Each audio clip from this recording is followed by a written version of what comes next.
السلام عليكم، مرحبا بكم في قناه سيمانه جديده كتاب جديد. اليوم ديكور جديد، حنا في الغابه ديال مدينه سطات، وغادي نقدم لكم ملخص ديال كتاب خطير اللي هو ذا كومباوند ايفيكت ولا ليفي كومولي او التاثير التراكمي بالعربيه. ومن هذا المنبر كنحيي كاع وليدات سطات والشاويه ورديغه.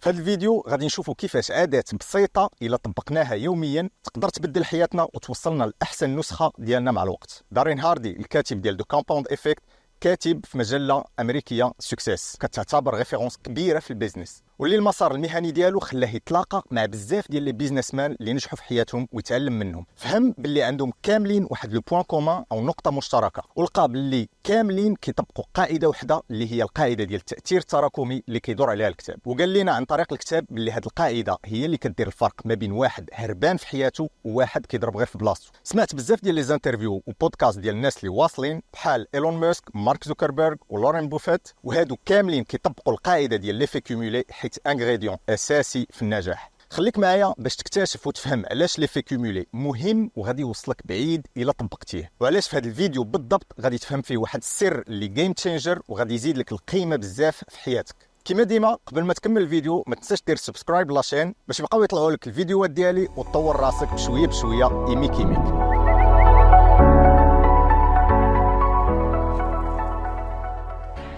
باش تفهموا مزيان الكونسيبت ديال الكتاب دو كومباوند ايفيكت غادي نبداو بمثال اللي عطى دارين هاردي في القصه واللي كيعاود فيه على ثلاثه ديال الناس اصحاب اللي في البدايه كانوا كيتشابهوا في كل شيء، نفس العمر، نفس المعيشه ونفس المستوى الدراسي. الراجل الاول ما كيبدل والو في حياته، كيبقى كيف ما هو. الراجل الثاني كيشري تلفازه كبيره ومبلي برامج الطبخ والماكله، عزيز عليه يبقى عاصر قدام الافلام والسيريات وكيلمق في القليه والمناظر. الراجل الثالث قرر يتهلا في راسو وينقص من لي كالوري اللي كيكونسومي كل نهار، حبس كاع انواع السكر، بدا كيدير سبور، كيقرا الكتوبه وكيطور راسو. 9 شهور من بعد ما تبدل والو في حياه ديال ثلاثه الرجال، ما كان حتى فرق ولا تغيير، كل واحد فيهم خايد في حياته بقاو كيف ما كانوا. من بعد عام بداو كيبانوا تغييرات بسيطه واخا ما كانتش واضحه بزاف، ولكن من بعد 30 شهر يعني عامين ونص ولا كيبان فرق كبير ما بين هاد ثلاثه ديال الناس. الراجل الاول كيحس بواحد ديبرسيون وشويه ديال الاحباط حيت ما دار والو في حياته، دخل في واحد الروتين اللي ما فيهاش تشالنج، ونهارو كيدوز غير في القهاوي والكارو ولا كيجيه كلشي ثقيل. الراجل الثاني عنده مشاكل في الوزن ديالو وحتى في العلاقه الزوجيه ديالو، مرته كتلومو حيت همل حياته وصحته. على عكس الراجل الثالث فرحان بحياته جديده، نقص من الوزن وحاس بحياته بخير، وحتى في الخدمه غادي مزيان، كيبني كارير زوينه بفضل الكتب اللي كيقرا وكيطبق. دارين هاردي بغى يبين لينا بكل بساطه باللي العادات ديالنا البسيطه كتاثر في حياتنا على المدى الطويل، وتقدر يا تزيد بينا لقدام يا ترجع بينا للور. من خلال هذه القصه غادي نستنتجوا 5 ديال الافكار اللي هضر عليها هاري واللي غادي تخليك تشبه الراجل الثالث ديال القصه وتخليك راجل ناضي كناضي.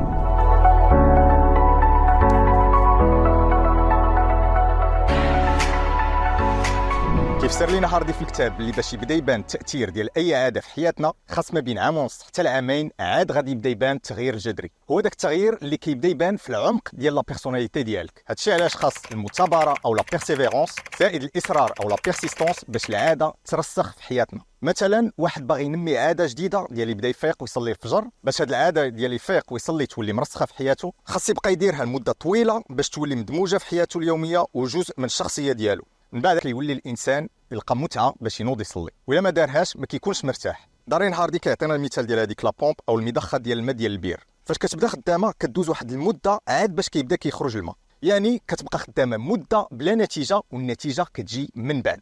وهو نفس البرانسيپ اللي كينطبق على لي زابيتود او العادات ديالنا، من بعد شهور حتى لسنوات عاد باش كيبداو يبانوا التغييرات في حياتنا اللي ما نقدروش نعرفوها منين جات وما هي الا الكومول او التراكم ديال هذوك التغييرات الصغار واللي بعض المرات ما كنحسوش بالاهميه ديالهم، وهذه راها مهمه وهي اللي كدير الفرق ما بين الناس. واحد النقطه بيني خاصكم تفهموا باللي العادات راه فيهم حتى السلبيه وماشي غير الايجابيه، يعني بعض المرات راه كتكون كدير في عادات سلبيه وما كيبانش المفعول ديال هذيك الساعه، وكيبان المفعول ديالها من بعد سنوات وديك الساعه كيكون فات الوقت. المثال الشائع اللي كنعرفو كاملين في المجتمع ديالنا هو ديال البليه ديال الكارو، والله يعفو على كاع المبليين.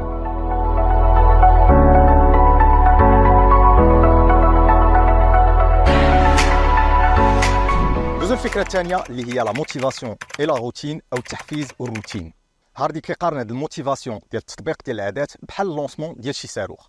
باش هاد الصاروخ ينطلق من لا باز ديالو كيحتاج لبزاف ديال الطاقه، اللي كتوصل حتى ل 80% ديال الطاقه الكامله ديالو وكتستهلك في 2 كيلومترات الاولى. وهذه هي لا كومباريزون مع لا موتيفاسيون اللي خاصنا في الاول باش نبداو. المجهود اللي خاصنا نبذلوه في البدايه خصو يكون كبير بزاف، ولكن هذا المجهود كيقل مع الوقت وشويه بشويه كنلقاو الريتم ديالنا. وفاش لي زابيتود او العادات اللي كنكريو كيدخلوا في اللايف ستايل ديالنا ديك الساعه كيوليو طبيعيين وناتوريل وما كيستهلكوش لينا الطاقه مع الوقت. دارين هاردي كيأكد ما مره ما جوج في الكتاب باللي ما صعيبه غير البدايه، وكيقول باللي اصعب حاجه هي تقاد الروتين ديالك وتلتزم به وتكون ديسيبلين مع الوقت، سيرتو اليوم في عصر السرعه اللي بنادم ولا باغي كلشي بالزربه وكيقلب على داك لا غراتيفيكاسيون انستونطاني. ندوزو الفكره الثالثه اللي هي التطبيق ديال لي برينسيپ او المبادئ ديال الكتاب. كيقول لنا هاردي باش نطبقوا المبادئ ديال دو كومباوند ايفيكت باش نخلقوا واحد ليفي بول دو نيج او داك الكره الثلجيه اللي كتبقى غادي وكتكبر وتكون ايجابيه. خاص التطبيق ديال العادات ديالنا ما يكونش عشوائي، خصنا نفهموا ونعرفوا باللي كاع القرارات او لي ديسيزيون اللي كناخذوا يوميا عندها تاثير كبير على حياتنا. هادشي علاش هاردي كيطلبنا وكينصحنا باش نقلوا من الاعذار ومن ديك العقليه ديال الضحيه، وباللي الواحد الا كان باغي يدمج شي عاده ايجابيه في حياته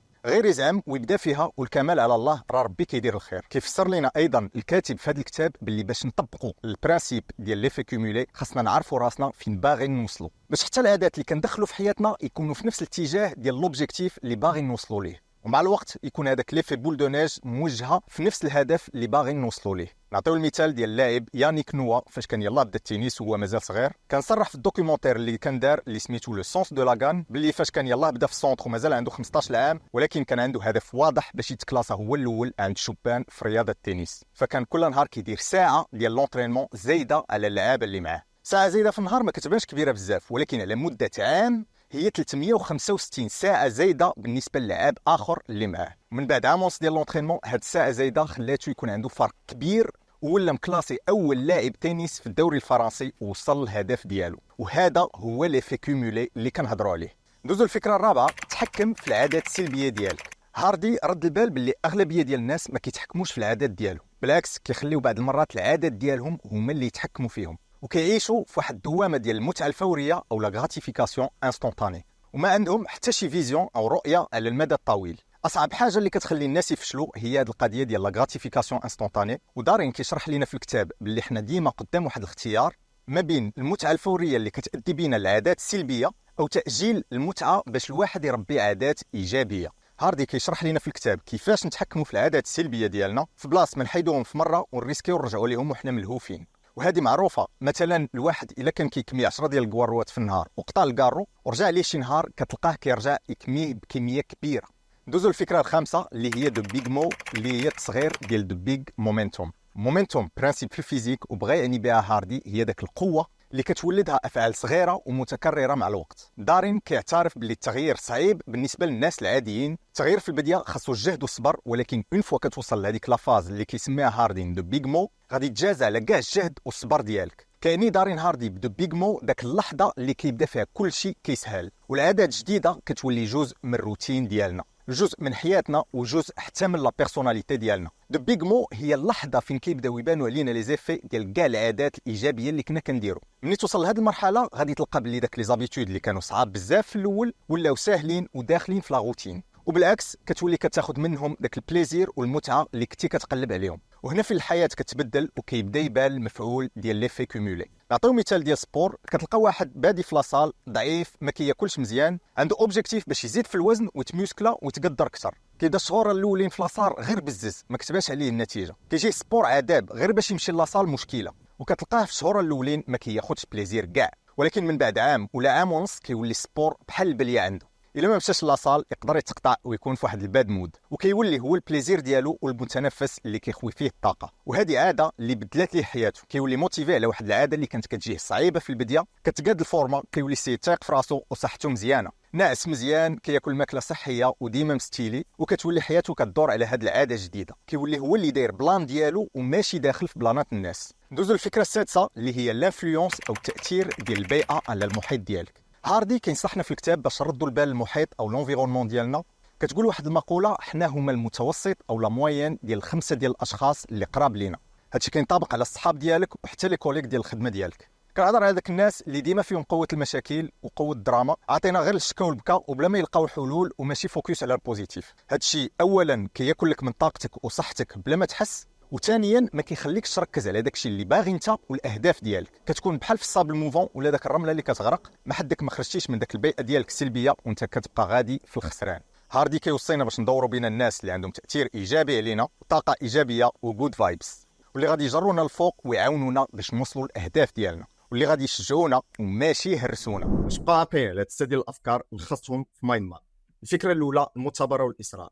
شفنا باللي النتائج ديال العادات ما كتجيش ديك الساعه، بل كتاخذ بزاف ديال الوقت عاد باش كتبدا كتبان. الفكره الثانيه التحفيز والروتين. شفنا باش نبنيو روتين كنحتاجوا بزاف ديال الطاقه في البدايه عاد باش كتبدا كتبان داك العاده كجزء من الروتين ديالنا اليوم. الفكره الثالثه تطبيق مبدا التاثير المركب، وهنا شفنا داك ليفي بول دو نيج او الكره الثلجيه اللي ضروري خاصها هدف باش نوجهوها. الفكره الرابعه هي التحكم في العادات السلبيه. شفنا باللي عندها علاقه مع لا غراتيفيكاسيون انستونطاني او الاشباع الفوري. الاشباع الفوري هو اللي كيخلق لنا العادات السيئه. الفكره الخامسه هي دو بيغ مو او دو بيغ مومنتوم او القوه الدافعه، واللي هو الوقت اللي كتحصد فيه فوائد العادات ديالك. اخيرا الفكره السادسه هي تاثير البيئه. كيقول لنا الكاتب تجنبوا الاشخاص السلبيين حيت كياخذوا لنا الطاقه وكيبعدونا على الاهداف ديالنا. دو كومباوند ايفيكت كتاب خطير اللي كنصح اي واحد يقراه باش ياخذ السيطره على الحياه ديالو وباش يفهم بان النجاح رحله وكل خطوه عندها الاهميه ديالها. ما تنساش دير لايك وكومنتير الى عجبك الفيديو وتبارطاجي لاشين مع اصحابك باش تكبر.